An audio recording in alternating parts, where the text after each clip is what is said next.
Startup Podcast PH is co-produced by Sprout Solutions, Aperon, Tuala, Simph, Secuna, Maroon Studios, and Aim High. Check out our partners in the description.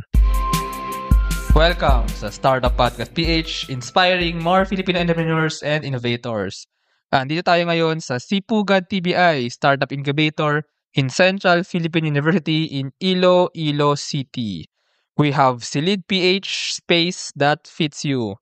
And we have Jerome Cabugwason, founder and executive officer, and Fergen Torred, co-founder and operating officer. Hello, kamusta? Kamusta? Good afternoon, sir. Yan, magandang hapon, good afternoon, and I think Silid PH, medyo obvious naman, is in the room, in the house, in the rental space. So, I'll let you do the introduction. So, ano nga ba ang Silid PH? So, Silid.ph is basically a marketplace for renters who want to look for apartments and rooms and or commercial spaces fast and easy. So, comfort. What's like the parang ano dito? Parang innovation or parang really something new? Kasi, well, I'm not that sure, ano. I think, correct me if I'm wrong, pero baka may ibang platforms for looking for that. Pero ano yung parang value or something new that you're really bringing into the table here, into the house here? Okay, so for us, sir, we have something wala sa kanila. Okay. Okay. So basically, yung sa amin, like, yung unique thing sa amin is we have something called board meet beacon, which we can, when a renter wants to find a mate sa kanyang apartment or place, so we have board meet finder where basically you can find board mates with you. So the problem was that people wanted to find board mates, yung parang expensive na yung place para sa kanila, para sa kanilang they are isa lang sila yung tumitira dyan, yung nagre-rent. So baka they want to find board mates nga naga-fit. They fit gid sa ilang personality. Sa kanilang personality. Yeah, actually walang ganyan. I think walang ganyan. I think yung mga meron ngayon na mga website where you can rent, it's basically just for one person. Yes. Right? So you can actually find by location, by budget, pero wala nga yung mga for borders for na when you're looking for housemates. And I think that's really the new thing that you're doing here. I learned nga dito sa Iloilo City kasi I was in the well, medyo meron kasi lugar dito sa Iloilo City na andun yung karamihan ng mga schools sa city proper area banda, 'di ba? Itong CPU medyo malayo siya, pero doon sa lugar na yun, actually, meron dong mga streets kung saan napakaraming mga boarding house, mga apartments, and I think yun yung parang target market nyo, right? Kasi Yes. for those borders, for those, and this is not just for students, I guess, no? Yes. Pwede rin naman for professionals, ano? But anyone who's looking for housemates, right? Yes, matching housemates and based on their attitude and needs, something like hobbies. So in a nutshell, in Silid PH, you can find a room or an apartment or a house, Just a space. a space basically, Yes. and then you can also find housemates, right? Siguro mas i-diin lang natin yung parang pain point that you're solving here kasi startups address a gap in society and then develop a business model to operationally fix that gap, ano. So really for your potential market, for the potential users, ano nga ba ang problem really that you're solving for them? I think one of the problem we are trying to solve in Silid PH is the one of the rising probability or nakita namin kasi 'di ba sa Facebook ang dami nagpo-post for rent, room for rent, minsan may iba nagpi-PM pa mismo sa'yo pag naghahanap ka. So ang ano niyan is meron silang mga unclear. So we try to solve the unclear and hidden fees that renters are trying to give to the rentees. So minsan may mga kadalasan kasi na nagkakatagpo ang mga naghahanap or mga nagta-try mag-rent ng hindi gano'n kabait na mga renters. Na kung minsan binibigyan sila ng magandang deal sa una, sa kalagitnaan, yun naman Okay. And so we're trying to provide a platform with a secure and trusted. So you also so tatlo na yun, Basically, yung basic is find a space, as simple as that. Pangalawa, match with housemates. Pangatlo, kumbaga verified and somehow trusted yung mga landlords and Yes, landladies, right? So those really are the challenges that you're solving here, right? So sige, for boarders nga or for those na magre-rent, how did you find out that ito yung parang problem nila? Na parang kailangan nga nila maghanap ng fit na housemate and meron ng mga landlords or landladies na hindi okay. So how did you know about this problem? Nalaman ko yan based on personal experience kasi ako nagre-rent ako at ganun din yung landlady namin last time. So, we did market research naman for about a year, and I interviewed some people na nagre-rent like sa Manila and or Mindanao, something like that. So, almost the same naman yung problema nila pero ito yung ka-core nilang problema. So basically, on top of that, yung in a nutshell, basically, yung problema nila is ang yung oras nila sa paghanap. It could take months and weeks. Expenses, which is magastos sila kasi need mo pa mag-travel at mag-go dun sa place para lang mag-find. Ganun yung problema. At yung time window nila very short, which sometimes they impromptu kasi yung finding nila within a week dapat nakahanap na sila ng place. Okay. So basically, in removing that physical burden to actually go to different houses. Kailangan mo pumunta sa iba-iba. Init-init ng araw o kakato ka pa, nakakapagod yan. And second, nakahanap ka nga, akala mo okay, pero problematic pala ang housemates mo or ang landlord or biglang nagtataas ng singil or biglang problema pala sa ilaw, sa sira pala yung kama, sira pala yung bintana or something like that. So, you're actually fixing those problems, right? Now, for the solution for Silid PH as a platform. So, paano nga ba siya magagamit ng mga tao, ng mga potential users and so ano yung kabuuan ng product that you're bringing out here? Okay, so basically yung product namin, sir, is web-based siya, sir. We're still building on it, sir. Pero so yeah, as you can see, mobile first app siya at para siyang Airbnb. Pero ang unique lang sa kanya is yung how we display profiles. We built AI-powered search engine para ma-reduce yung problems and yung speed nila. So Yeah.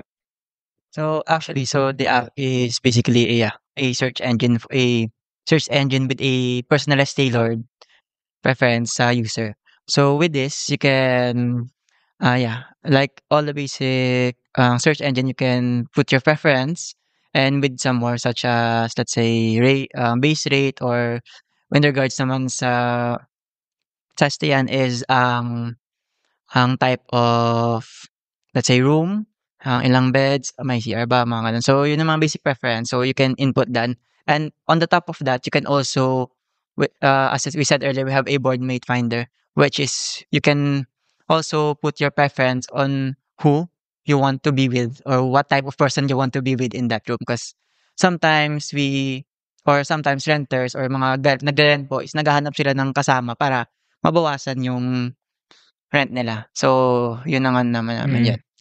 Yeah, so ito yun. Actually, wala pang ganyan ever in the market. So, ito kasi, parang ito yun Basically, Airbnb but for long-term rent talaga. Yes, yan talaga. And Airbnb na specific in the Philippines kasi medyo iba ang culture natin. iba yung yung culture culture, dito. And second, yun nga yung matching na housemates. Kasi dati, lang yan Actually, dati, when you find a boarding house, naghahanap ka nga lang ng mga posting di ba? Yung mga yan, nakapost lang dyan, yun. hanap ka dyan, kukunin mo yung number, tatanungin mo. Tapos yung house matching, tatanungin mo lang yung mga kaibigan mo, mga kaklase mo, Mm. or magpo-post ka sa mga forums, ganyan, Mm. right? So I think dito, it's in one really, in one platform. You can find a house and a housemate.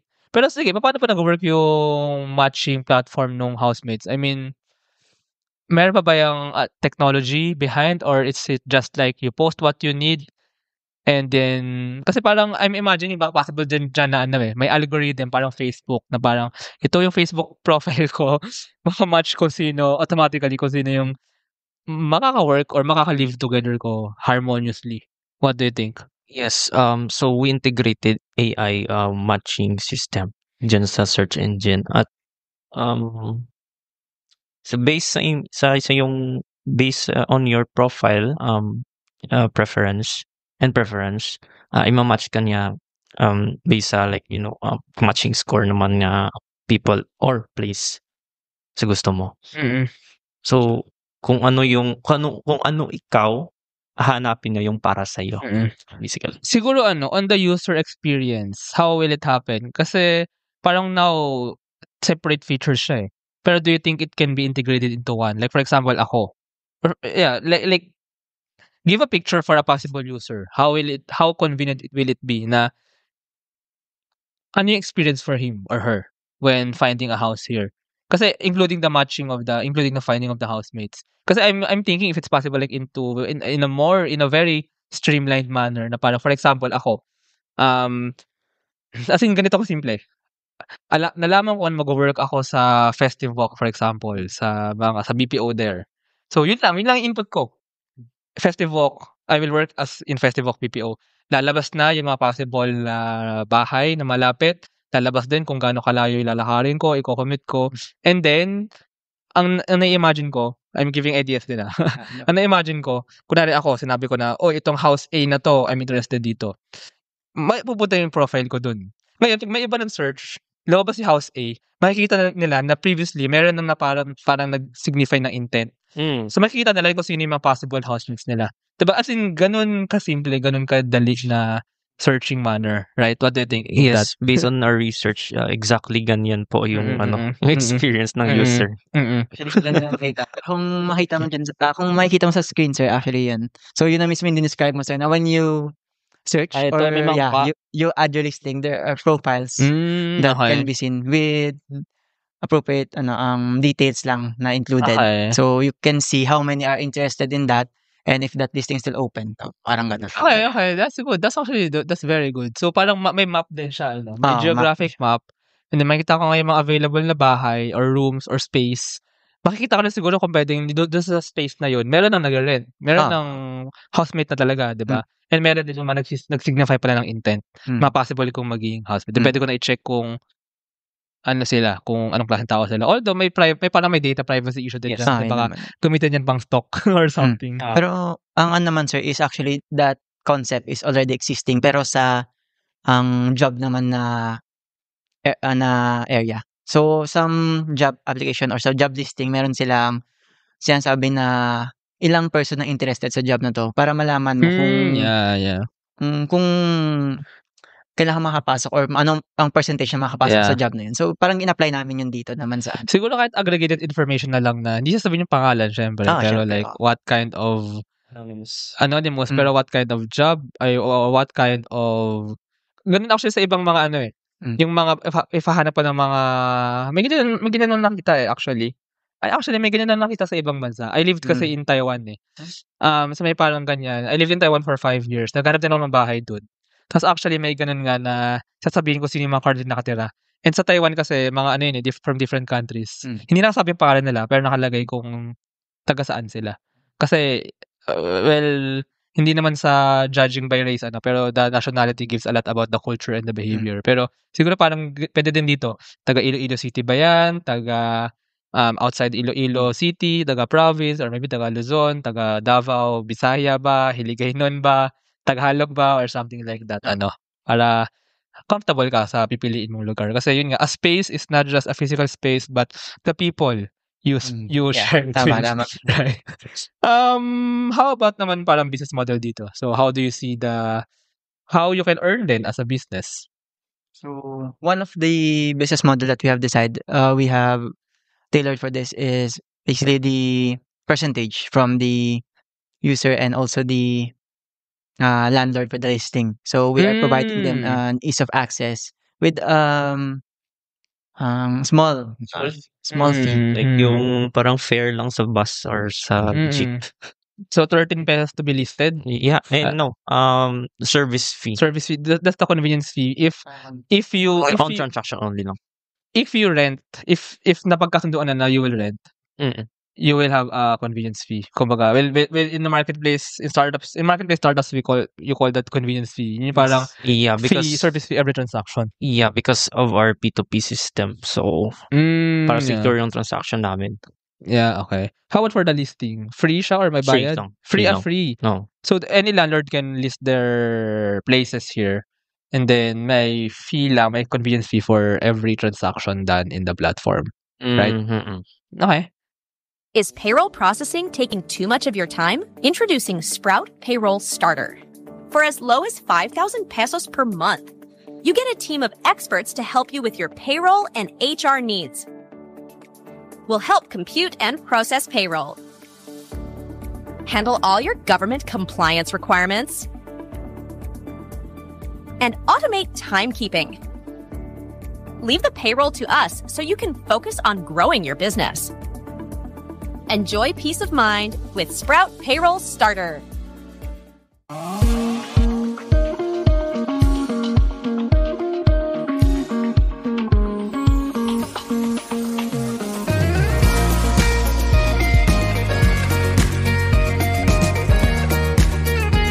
Trust the digital future with Twala.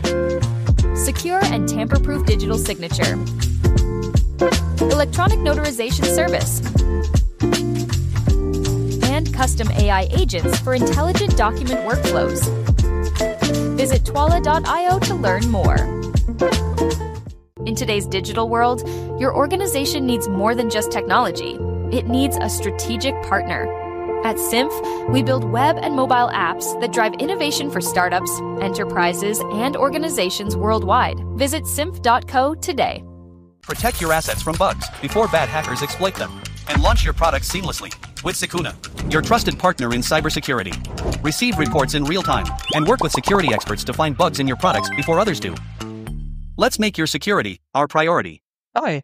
So, sige, let's go naman sa stories. This is actually super interesting. I want to see this actually work not just in Iloilo, but even in Manila, for example. Ano? Pero sige, alamin natin ang biyahe ni Silid PH from idea, paano siya pinanganak as an idea, paano kayo nag-work together, paano kayo nagkakilala, and paano kayo napunta dito sa Sipugad TBI, and paano niya siya naisip gawing like an app really.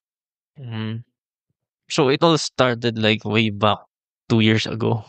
When I felt ang need to find an apartment. A personal problem. Yeah. Then I got here sa school. Nakita ko siya na like nag-lunch kami. Anong year kayo ngayon? Ha? Anong year kayo ngayon? Ako nag-shift ako from SE to ComSci. Okay. Second year. Siya fourth year. Mag-grad na siya. So, yun, on my time that, 2 years ago, sabi ko, what if gagawa tayo ng apartment na rental marketplace? Sabi niya, ano? Hindi, actually, at first, parang hesitant muna. Pero, ang ano kasi niyan, nagkakilala kami simula pa nung senior high dahil dito rin siya nag-senior high. So, parang junior ko siya. So, mga around 2019 or 2018, ang nakita ko na minsan, napapatanong siya sa akin, may alam kang lilipatan ng apartment. Parang yun ang, parang aside of ACADS, yun isa sa mga conversation starter minsan. So, may alam kong rent. Sabi ko, lilipat ka na naman.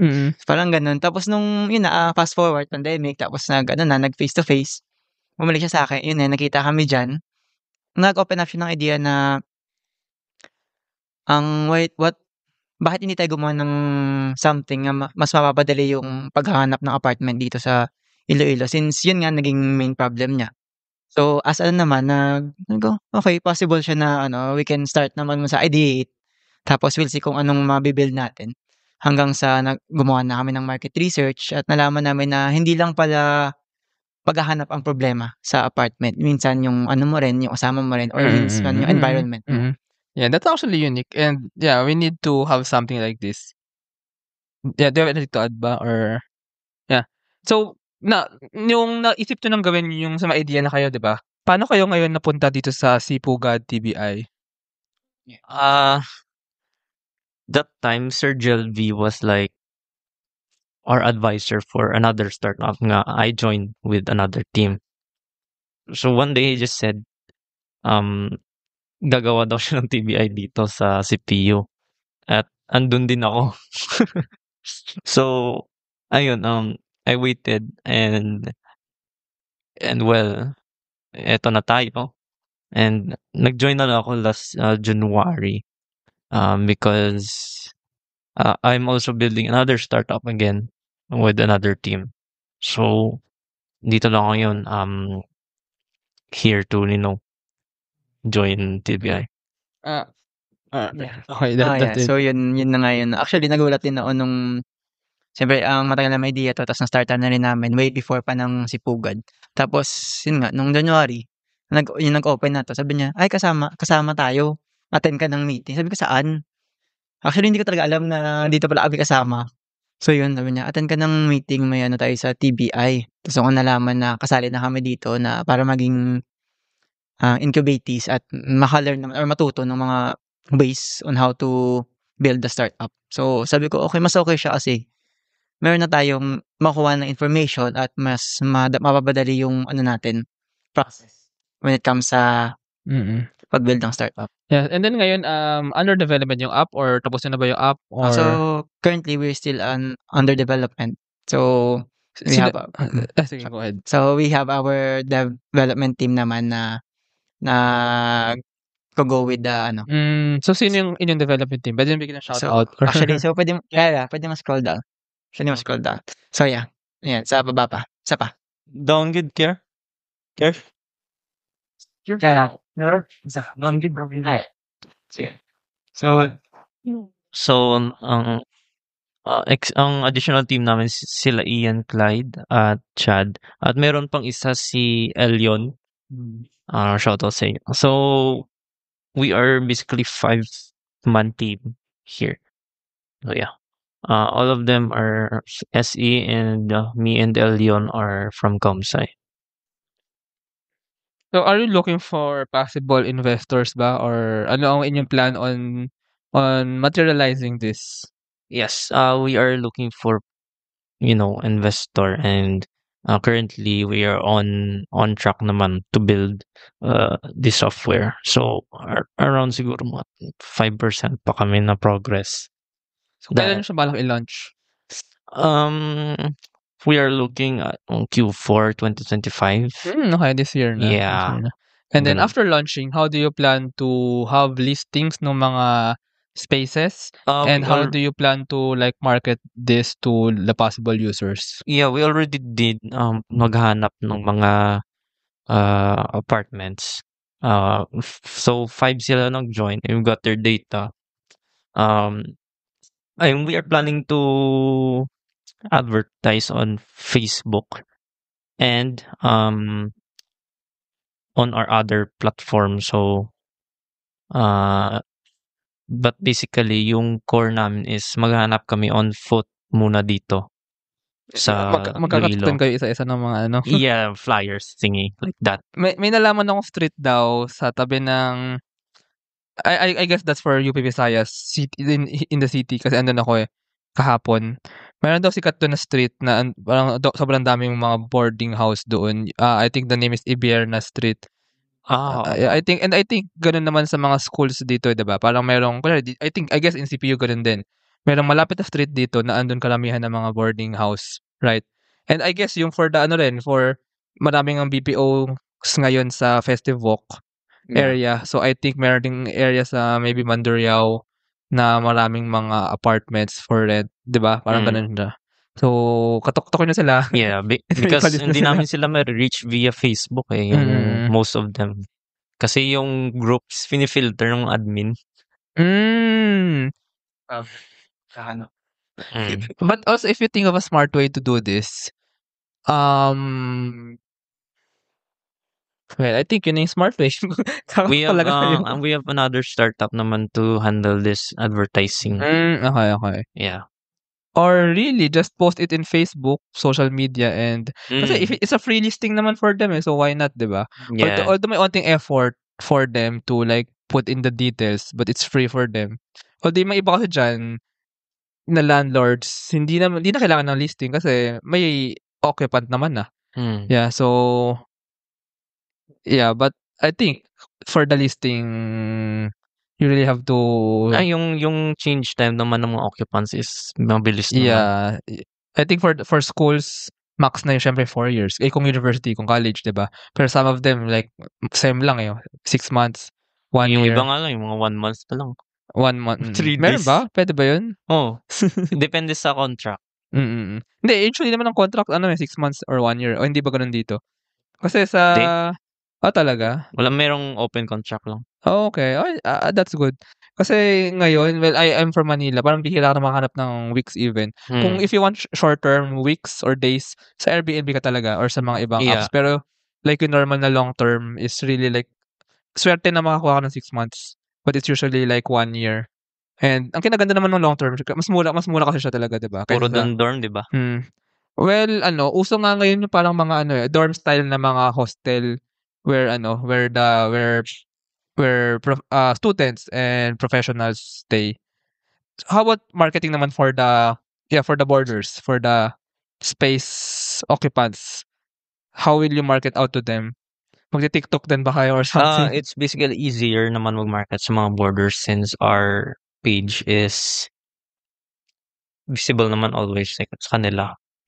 At well, dyan lang naman sila naglalakad lang naman sila bigyan mo ng flyer, so okay na yun. Do you have anything to add? I think one of the marketing strategy we can do is to reach out sa mga student org na existing na to have them know, to have their organization member know na may existing platform where they can find apartment easier. Kaya minsan, di ba pag nag-enroll tayo, ang una nating pinupuntahan or hinahanap na is yung org na ina-enrollan natin or department. Let's say sa engineering, maraming orgs dito. So, baka sumali sila doon namin para That's actually true. Kasi parang dalawa yung main market nyo dito for students and for yung mga job, mga professionals. For professionals, even in job fairs para pa maghanap sila ng job, hanap na rin silang rentahan. So, kayo nilalapitan nila. For the students naman, when they enroll, so pwede sa admin office or sa something like that, diba? Bukod sa org. Tama actually sa student orgs. Pero like, yeah, so once they enroll, hanap na silang boboardan na place. Diretso na rin in one go. Ayun. Kasi parang nag-work siya vice versa minsan. Yung student, pinipili rin yung school kung may stayan sila. So, wala silang stayan sa school na yun, hanap sila ng ibang school na option nila. Ganun din naman sa job. Kung malayo talaga or ang stayan nila, parang hindi naging worth it na kukunin pa nila yung job minsan. By the way, mga schools ba dito, ang CPU ba may dorm? As in-house na dormitory? Yeah, meron po. Meron naman. Pero mapupuno rin yan Tsaka, I think priority dyan minsan yung mga talaga malalayo. Diba? So, pag napuno na yung capacity niyan, pwede nyo rin gawin doon sa dorm. Pag napuno na yung dorm, sa amin na lang. So, some of them, di naman nila gusto yung style dito at gusto lang nila makahanap ng fix sila. At yung aming solution is pwede din para sa mga tourists with like Dinagyang other festivities dito sa Iloilo, hindi nila hanap ng stayan na swak sa budget. So, ganun. Alam mo, actually, I'm a traveler kasi. Wow. Yeah. I'm a digital nomad. And dito kasi sa Iloilo, sa kasi ako usually nag-search ng hostel, ng place na sa stayan, sa booking.com, mga ganyan. Sorry, nagbanggit pa ako ng, hindi naman competition yun actually. Wala naman silang housemate matching Tsaka medyo mas mahal yung mga andun Mas hindi for budget, for ano. But anyway, naka-classify ko na ngayon mga lugar mga cities sa Pilipinas. Yung iba friendly to sharing, house sharing, hostel sharing, iba hindi. Dito sa Iloilo, I think wala pa masyado like yung mga travel friendly na hostel where you can share. Yun yung pwede nyong ipauso sa inyo rin na dito sa Iloilo meron na niyan. Pero actually, like, makikita mo actually, yung mga cities na meron mga foreigners na digital nomads, yun yung mga may hostels. Like Cebu, actually yun lang, Cebu. Siargao, Bohol. Pero like yung mga urban cities like Iloilo, I think Davao, onti lang din. Cagayan de Oro, wala at all. Ako sa hotel ako nag-stay ngayon. Usually hostel ako nag-stay sa mga ganun. So, ayun, sharing lang yung ano na yun, yung angle na yun. So, but ako, I mean ako, what I mean is if there's an available platform na mag-lead sa akin sa mga share houses, I actually want that. Mas mura Tsaka, mas homey din yung feel kaysa kung sa hotel. It really depends. It really depends. Pero, tama yun na for travelers as well na gusto ng parang share house. May it be 1 week lang or maybe it be months for some of them. Like ako, 3 weeks ako dito. So, kung alam ko lang, kung meron kung out na yan, si Silid PH, I'll for sure use that. Yeah, and also if you're an entrepreneur naman, naghahanap ka ng Yes. space mo, Mm. pwede kang pumunta sa Silid Mm. PH para maghanap. Yeah, and yeah, so traveling entrepreneurs, digital nomads, Silid PH is also a platform for them. So,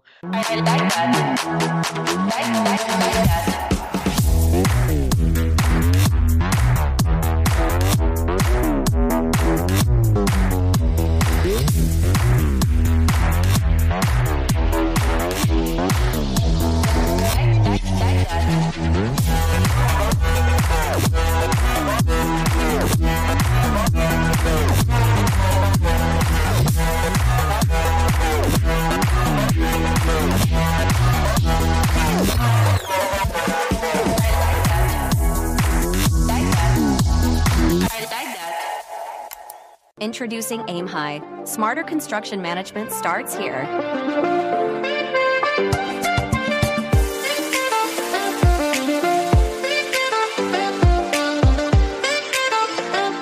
Monitor costs and progress with real-time insights.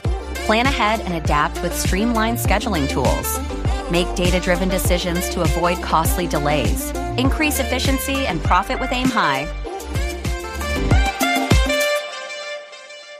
ayun, so ano ang inyong future plans for Silid? Ano, what else do you wanna do and do you see this becoming a really mainstream app? Parang ako, yung mga ibang tao, normal na merong Airbnb sa phone nila So, ganun ba yung parang naisip nyo na normal na for everyone in the Philippines? Of course, this is not just Iloilo, right? This will be all over the Philippines. Normal na may Silid PH. Yun ba yung nakikita nyo in the future?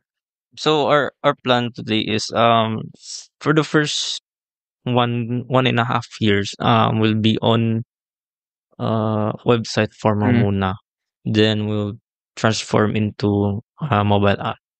So ganun kami. Okay. So okay, web app muna and then mobile app. Pero do you see this really becoming a mainstream thing for Filipinos? Is that your plan? Go to siya. Yes, I see it really because most of the Filipinos rely lang sa pages, which is unsecured, daming scammers like that. And we will provide a place, for them to feel safe and comfortable. How about you? Yeah.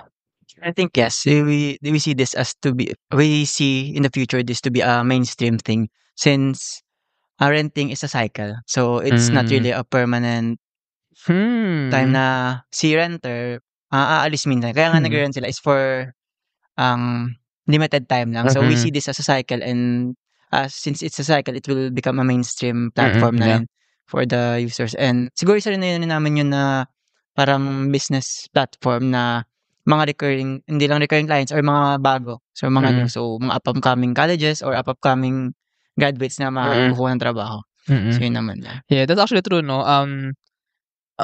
Kasi madaling isipin for example, restaurants, yung operations na yun. For example, you supply to restaurants.